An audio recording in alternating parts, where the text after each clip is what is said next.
The night sky over Washington, D.C. was ripped apart by a horrifying collision. It was 8:48 p.m. on January 29, 2025. An American Airlines regional jet, operating as Flight 5342, collided with a U.S. Army Blackhawk helicopter.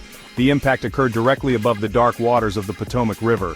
This happened just moments from Reagan National Airport. The jet, a Bombardier CRJ-700, was on its final descent. It carried 60 passengers and 4 crew members. They were on their way from Wichita, Kansas. The Blackhawk helicopter, a workhorse of the military, was on a routine training mission. 3 soldiers were on board. The helicopter was flying at an altitude of 300 feet. This was nearly 200 feet higher than it should have been. The collision was catastrophic. The jet, its fuselage torn apart, plummeted into the icy waters. The helicopter, its rotors mangled, spiraled down a short distance away. The impact sent shockwaves through the region, both literally and figuratively. Witnesses described a scene of chaos and disbelief. Emergency responders rushed to the scene, but their efforts were hampered by the darkness and the frigid water.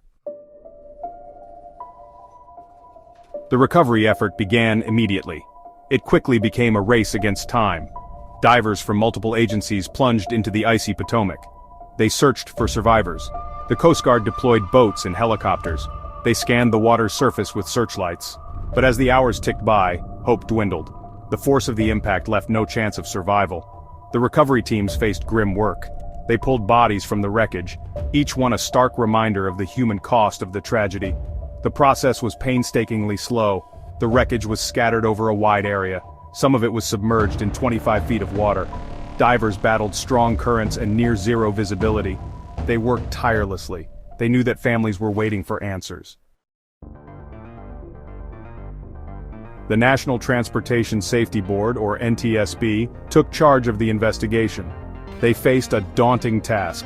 They had to determine how this tragedy occurred. Their investigators would examine every aspect of the crash. They wanted to prevent something like this from happening again. The investigation would be long and complex. It would involve experts from multiple fields. Early attention focused on the air traffic control situation at Reagan National Airport. Reports emerged that the airport's control tower was understaffed. There were also reports that the lone controller on duty was managing 2 different frequencies. He was responsible for both local and helicopter traffic. This was not standard procedure. The NTSB would need to determine whether these factors played a role in the crash. The crash sent shockwaves through the nation. It left a trail of shattered lives. Among the victims were members of the figure skating community, returning from a competition. There were families on board, their futures extinguished in an instant. Each victim had a story. They had loved ones left behind to grieve. Officials offered condolences and vowed to find answers, but the tragedy also sparked anger and frustration. Many questioned the safety of the nation's airspace. They asked how such a horrific accident could happen.